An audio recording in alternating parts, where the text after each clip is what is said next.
Hello friends, welcome to Arya Socio Academy. Please like, share and subscribe my channel and also press bell icon. Hello friend, कैसे हैं आप सब। उम्मीद है आप सभी अच्छे होंगे। आज के एमसीक्यू शुरू करने से पहले जो पिछले एमसीक्यू का है उसका आंसर हम लोग जान ले। क्वेश्चन था निम्न में से कौन समिति है। ऑप्शन ए है छात्र संघ, ऑप्शन बी जाति, ऑप्शन सी ग्राम, ऑप्शन डी पड़ोस। तो समिति कौन सी है। जाति, समिति और संस्था दोनों मानी जाती है, दोनों है इसमें। ग्राम क्या है, यह एक समुदाय है। और पड़ोस आपके समुदाय या प्राथमिक समूह में आते हैं। तो छात्र संघ क्या है, यह एक समिति। हमने कहा था कि समिति में जहाँ संघ लगा हो, क्लब लगा हो, दल लगा हो इत्यादि ये सारी चीज़ें हो तो वो सभी समिति मानी जाती है। तो जिन्होंने ये आंसर दिया है उनका बहुत बहुत धन्यवाद, कॉन्ग्रेचुलेशन कि वो पढ़ रहे हैं और अपने लक्ष्य की तरफ बढ़ रहे हैं, क्योंकि आपके ये छोटे छोटे प्रयास ही आपको आपके लक्ष्य तक पहुंचाएंगे। तो 11 का आंसर हमारा यहाँ हो जाता है ए।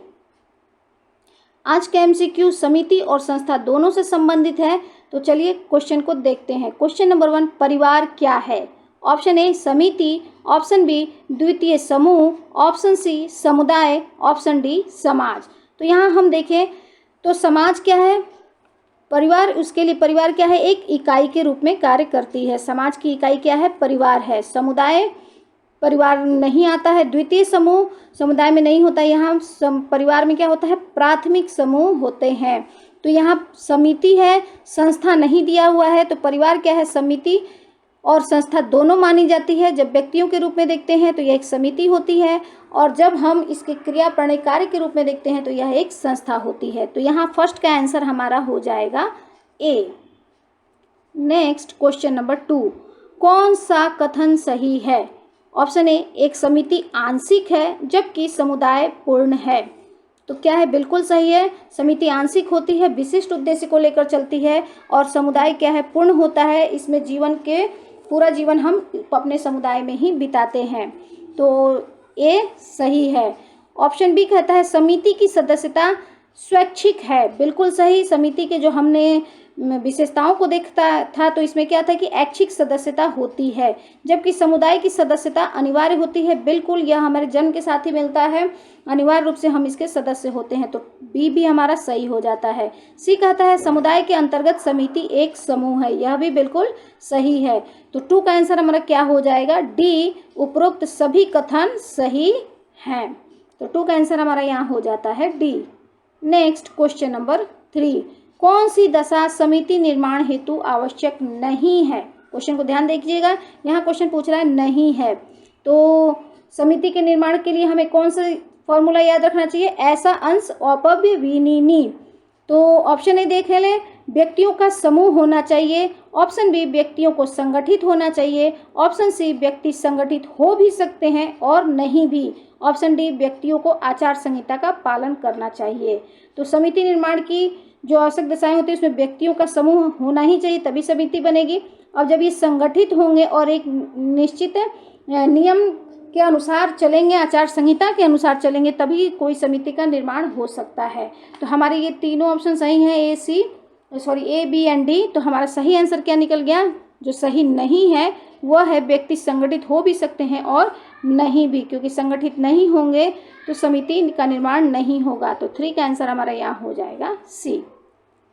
नेक्स्ट क्वेश्चन नंबर 4, निम्न प्रश्नांश समिति और समुदाय के मध्य तुलनात्मक संबंध बताते हैं।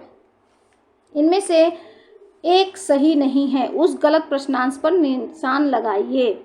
यहाँ पूछ रहा है कौन सा इसमें नहीं है, समिति और समुदाय के मध्य अंतर बताया गया है। ऑप्शन ए है समिति और समुदाय मनुष्यों के समूह हैं। ऑप्शन बी, समिति और समुदाय दोनों मूर्तिमान हैं। ऑप्शन सी, समुदाय और समिति में सापेक्षित आत्मनिर्भरता है।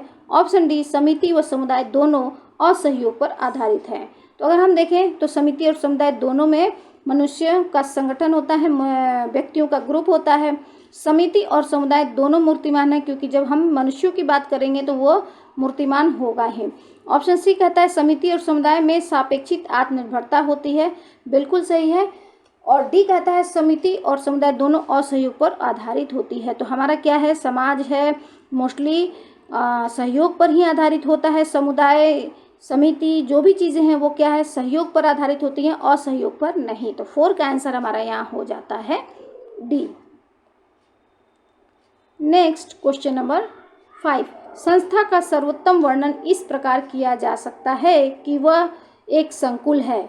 ऑप्शन ए सत्ता का, बी परिस्थितियों का, ऑप्शन सी भूमिकाओं का, ऑप्शन डी प्रणालियों का। तो संस्था क्या है, हमारे क्रिया नियम क्रिया विधि नियमों को इत्यादि का एक पुंज होता है, एक संकुल होता है। तो इसलिए ये क्या है, हमारा आंसर यहाँ हो जाएगा डी, कार्य प्रणालियों का, नियम विधियों का एक संकुल होता है। तो 5 का आंसर हमारा यहाँ हो जाएगा डी। नेक्स्ट क्वेश्चन नंबर 6, सापेक्षिक रूप से स्थिर तथा व्यापक रूप से स्थापित कार्य विधियों को समाज के मूल्यों तथा प्रतिमानों के चारों ओर विकसित होती है। वर्णित करने के लिए निम्नलिखित शब्दावलियों में से कौन सी एक समाजशास्त्रियों द्वारा की जाती है। ऑप्शन ए है वैचारिकी, ऑप्शन बी संस्था, ऑप्शन सी भूमिका, ऑप्शन डी विधान। तो यहाँ हम देखें तो सापेक्षिक रूप से क्या है, यह स्थिर होती है, व्यापक होती है और क्या है, स्थापित कार्य विधियाँ हैं। तो समाज के मूल्यों और प्रतिमानों के इर्द गिर्द विकसित होती हैं। तो यहाँ यह क्या बताता है, कार्य विधियों की बात आ गई तो सबसे मूल रूप से तो यह हमारा 6 का आंसर क्या हो जाएगा, बी संस्था। वैचारिकी अर्थात हम किसी विचार को लेकर चलते हैं, आइडियोलॉजी, भूमिका परिस्थिति के अनुसार समाज की जो अपेक्षित कार्य होता है उसे हम भूमिका कहते हैं, और विधान जो हमारे कानून नियम बनते हैं वो हमारे विधान होते हैं। तो इस तरह से 6 का आंसर हमारा यहाँ हो जाता है बी। नेक्स्ट क्वेश्चन नंबर 7, संस्थाओं को संप्रेषित करने के लिए विशिष्ट समितियों की आवश्यकता होती है, यह तथ्य महत्ता रखता है। ऑप्शन ए केवल जटिल समाजों के लिए, ऑप्शन बी केवल धर्म की संस्थाओं के लिए, ऑप्शन सी समितियों के आकार निर्धारण के लिए, ऑप्शन डी संस्थाओं तथा अन्य प्रतिमानों के बीच मूल अंतर समझाने के लिए। तो यहाँ हम देखें कि संस्थाओं को क्या है, संप्रेषित करने के लिए समितियों की आवश्यकता होती है। जैसे परिवार है तो परिवार को चलाने के लिए क्या है, परिवार के जो सदस्य हैं तो एक समिति के रूप में भी है, संस्था के रूप में है। जैसे और संस्थाएं हो गई, विवाह हो गई, तो इसे क्या है, परिवार की आवश्यकता होगी इसे चलाने के लिए।